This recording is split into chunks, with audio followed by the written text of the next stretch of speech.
सोचिए, आप समंदर के बीच एक जहाज के कप्तान हैं और चारों तरफ सिर्फ पानी नहीं बल्कि जानलेवा समुद्री लुटेरे हैं।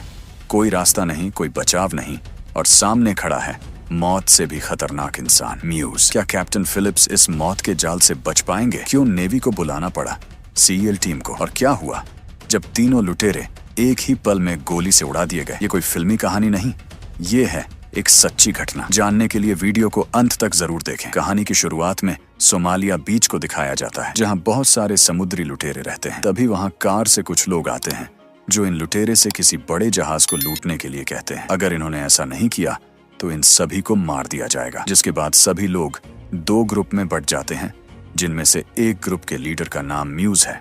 अब ये सभी लोग एक बड़े शिप पर पहुंचते हैं और वहां पहुंचकर किसी ऐसे शिप को ढूंढते हैं जो अपने रूट पर अकेला हो, ताकि उसे लूटने में आसानी हो जाए। तभी उन्हें एक ऐसा शिप दिख जाता है जो सलाला पोर्ट से मुम्बासा जा रहा है। अब ये लुटेरे उस जहाज को लूटने का फैसला लेते हैं और साथ ही शिप पर होने वाली सभी बातों को भी सुन सकते हैं। इसके बाद हम उस कार्गो शिप को देखते हैं जिसके कैप्टन रिचर्ड फिलिप्स हैं। ये लोग इस जहाज में खाने पीने का सामान लेकर केन्या जा रहे हैं और कैप्टन रिचर्ड जानते हैं कि जिस रूट से वे जा रहे हैं वहां समुद्री लुटेरे बहुत ज्यादा एक्टिव रहते हैं। इसलिए वे जहाज के फर्स्ट ऑफिसर शेन मर्फी से सभी लोगों को प्रैक्टिस ड्रिल करने के लिए कहते हैं। तभी ड्रिल के दौरान कैप्टन देखते हैं कि दो बोट्स उनका पीछा कर रही हैं। अब फिलिप्स समझ जाते हैं कि ये समुद्री लुटेरे हैं, इसलिए वे UKMTO दुबई को कॉल करते हैं और उन्हें बताते हैं कि उनके जहाज का पीछा किया जा रहा है। तभी वह महिला कहती है कि उनकी शिकायत को दर्ज कर लिया गया है, लेकिन हो सकता है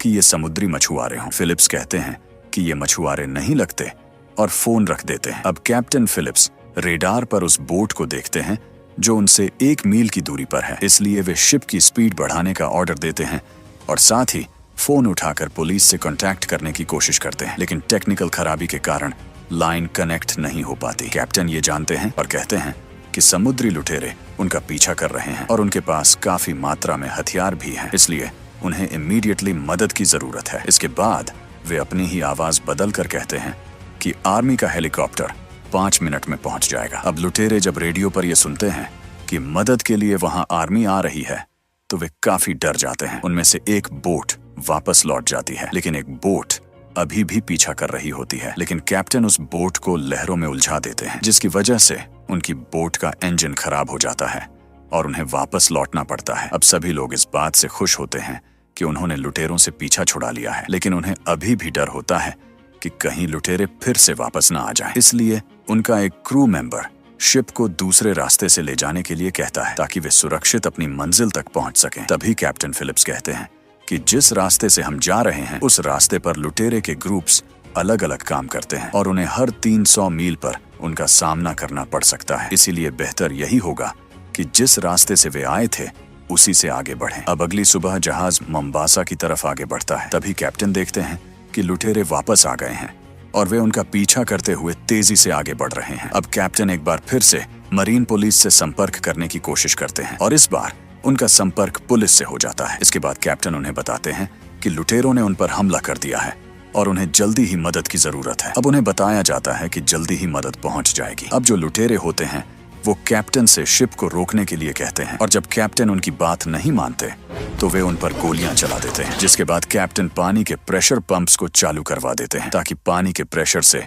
लुटेरे उनके शिप तक ना पहुंच सकें। लेकिन उनमें से एक पंप काम करना बंद कर देता है और जब लुटेरे देखते हैं तो जहाज पर सीढ़ी लगाकर ऊपर चढ़ जाते हैं। कैप्टन यह देखते ही अपने सभी क्रू मेंबर्स को इंजन रूम में छुपाने के लिए कहते हैं और किसी को भी तब तक बाहर न आने के लिए कहते हैं जब तक कि वह एक सीक्रेट पासवर्ड न बोल दें और साथ ही पूरे जहाज और कंट्रोल रूम को भी लॉक करवा देते हैं। अब म्यूज और लुटेरे भी जहाज पर पहुंच जाते हैं और कैप्टन और उनके 2 साथियों को गन पॉइंट पर लेकर जहाज पर अपना कब्जा कर लेते हैं। उन लुटेरों का लीडर म्यूज कैप्टन से कहता है कि किसी को भी डरने की जरूरत नहीं है, वह तो बस सौदा करने आया है। कैप्टन उन्हें बताते हैं कि उनके जहाज पर कोई भी कीमती चीज नहीं है, वे बस खाने पीने का सामान लेकर जा रहे हैं और उनके पास केवल $30,000 हैं। अगर तुम चाहो तो उन पैसों को लेकर यहाँ से जा सकते हो और हम ये बात यही खत्म कर सकते हैं। जिसका जवाब देते हुए म्यूज कहता है कि वह कोई भिखारी नहीं है। अब म्यूज शिप को चालू करने की कोशिश करता है लेकिन वह ऐसा नहीं कर पाता, जिसके बाद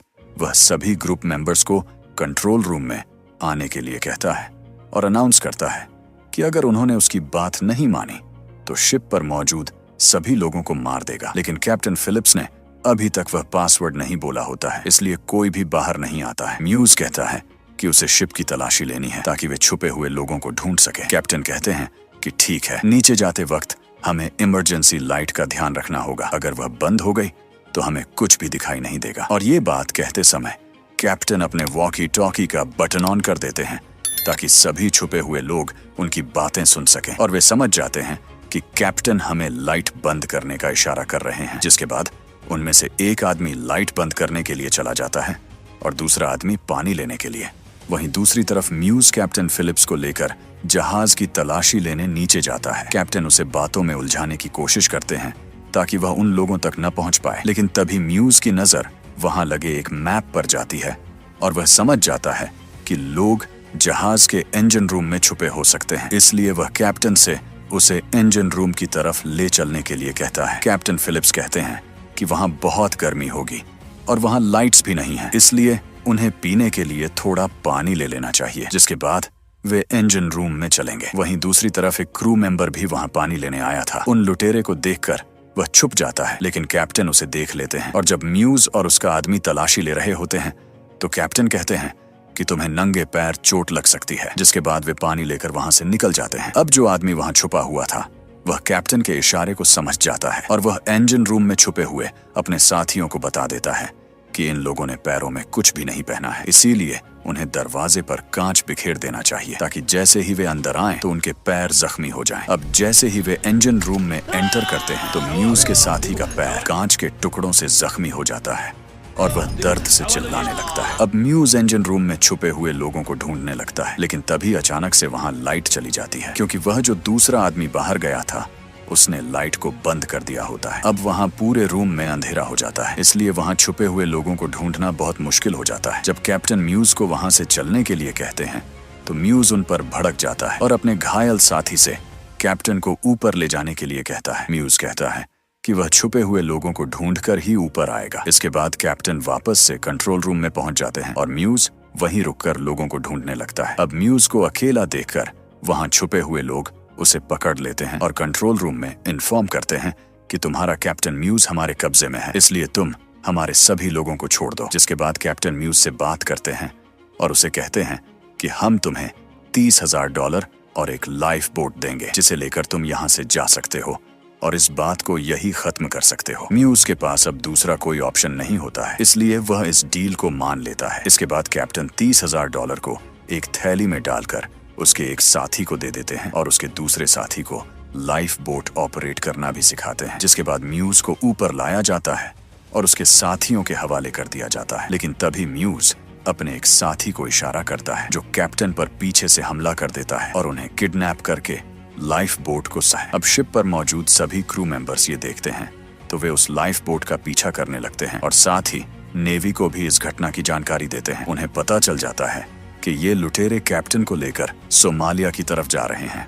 अब जल्दी ही नेवी उन पर नजर रखने के लिए अपने ड्रोन्स को वहां भेज देती है और उनकी हर एक्टिविटी के बारे में जानने की कोशिश करती है। वहीं दूसरी तरफ इन लुटेरे का प्लान होता है कि वे सोमालिया पहुंचकर शिप कंपनी के मालिक से बहुत सारे पैसों की मांग करेंगे और बदले में कैप्टन को आजाद कर देंगे। इसी बीच इन लुटेरे के बीच तनाव बढ़ जाता है क्योंकि उनका नशीला पदार्थ खत्म हो चुका होता है। तभी म्यूज देखता है कि नेवी के लोग वहां आ चुके हैं जो उनसे बात करना चाहते हैं। अब म्यूज नेवी ऑफिसर से कहता है कि अगर वे कैप्टन को जिंदा देखना चाहते हैं तो उसे $10 करोड़ चाहिए। अगर उन्होंने उसकी मांग नहीं मानी तो वह कैप्टन फिलिप्स को मार देगा। इधर नेवी ऑफिसर कहता है कि ये काम उनके लिए इतना आसान नहीं है, इसके लिए उन्हें थोड़ा समय चाहिए, तब तक वे उन्हें खाना और पानी दे सकते हैं, जिसके लिए म्यूज मान जाता है। अब नेवी के लोग लाइफ बोट के पास पहुंचते हैं और उन्हें बताते हैं कि वे उनके लिए खाना और पानी लाए हैं, लेकिन वे पहले यह कंफर्म करना चाहते हैं कि उनके कैप्टन ठीक हैं या नहीं। अब कैप्टन फिलिप्स को बाहर लाया जाता है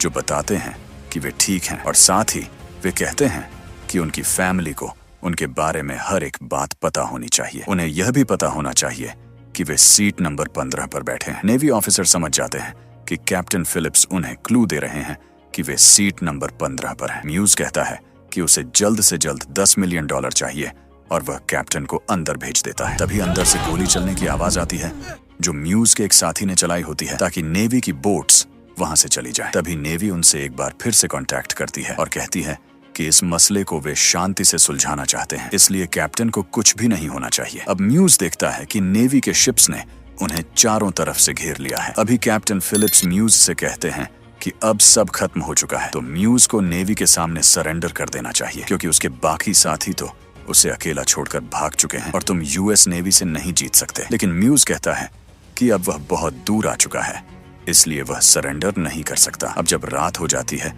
तो कैप्टन कहते हैं कि उन्हें टॉयलेट जाना है। म्यूज अपने एक साथी के साथ उन्हें बाहर भेज देता है, लेकिन कैप्टन उसे पानी में धक्का देकर खुद भी पानी में कूद जाते हैं और नेवी के शिप की ओर बढ़ने लगते हैं। वहीं नेवी ऑफिसर्स को भी पता चल जाता है कि दो लोग पानी में हैं, लेकिन रात होने की वजह से वे कैप्टन फिलिप्स को नहीं पहचान पाते हैं और इससे पहले कि नेवी के लोग उन्हें रेस्क्यू करें, म्यूज अपनी बोट को लेकर वहां आ जाता है और एक बार फिर से कैप्टन फिलिप्स को पकड़कर बोट के अंदर ले जाता है। अब सील टीम भी वहां पहुंचकर उस बोट को चारों तरफ से घेर लेती है और उन सभी लुटेरों को सरेंडर करने के लिए कहती है। इसके बाद म्यूज कैप्टन फिलिप्स को गन पॉइंट पर लेकर कहता है कि अगर किसी ने चालाकी करने की कोशिश की तो वह कैप्टन को मार देगा। तभी लाइफ बोट पर सील टीम के मेन ऑफिसर कांटेक्ट करता है जो बताता है कि वह पैसों की बात करने आया है और साथ ही वह इन चारों लुटेरों के बारे में जानकारी भी देता है। वह कहता है कि अगर वे डील करना चाहते हैं तो उनमें से किसी एक को उनके साथ आना होगा। म्यूज इसके लिए मान जाता है। तभी वहां नेवी की दो बोट्स आती हैं, जिसमें से एक बोट लुटेरे को बातों में उलझाने की कोशिश करती है और दूसरी बोट में मौजूद सोल्जर्स उस लाइफ बोट को एक रस्सी से बांध देते हैं और साथ ही एक ऐसी डिवाइस लगा देते हैं जिसकी मदद से उनकी सभी बातें सुनी जा सकती हैं। अब सील टीम म्यूज को अपने जहाज पर ले जाती है और उस बोट के चारों तरफ बड़ी बड़ी लाइट्स जला देती है ताकि लुटेरों को सामने का कुछ भी दिखाई न दे। अब इस तरीके से शिप पर मौजूद स्नाइपर्स उन तीनों लुटेरों को एक साथ निशाने पर लेने की कोशिश करते हैं, लेकिन सभी लुटेरे निशाने पर नहीं आ पाते हैं। वहीं कैप्टन फिलिप्स को लगता है कि अब कुछ भी ठीक नहीं होने वाला, उनका मरना तय है, इसलिए वे काफी डर जाते हैं और बोट में पड़े पेन को उठाकर अपनी फैमिली के लिए एक लेटर लिखते हैं। तभी एक लुटेरे उन्हें ऐसा करते हुए देख लेता है और उन पर हमला करके उन्हें पीटने लगता है। कैप्टन फिलिप्स को बुरी तरह पीटने के बाद एक रस्सी से बांध दिया जाता है और उनमें से एक लुटेरा कैप्टन को जान से मारने के लिए आगे बढ़ता है क्योंकि वह समझ जाता है कि ये नेवी की एक चाल है और उन्हें कोई पैसा नहीं मिलने वाला है। लेकिन उसके दोनों साथी ऐसा करने लेकिन इस हादसे के कारण उन्हें गहरा सदमा पहुंचता है, जिसके बाद उन्हें मेडिकल चेकअप के लिए भेज दिया जाता है। वहीं नेवी म्यूज को गिरफ्तार करके ले जाती है, जिसे बाद में 33 सालों की सजा सुनाई जाती है और वह आज भी सलाखों के पीछे है। तो यह थी कहानी कैप्टन फिलिप्स मूवी की, जो एक सच्ची घटना पर आधारित है।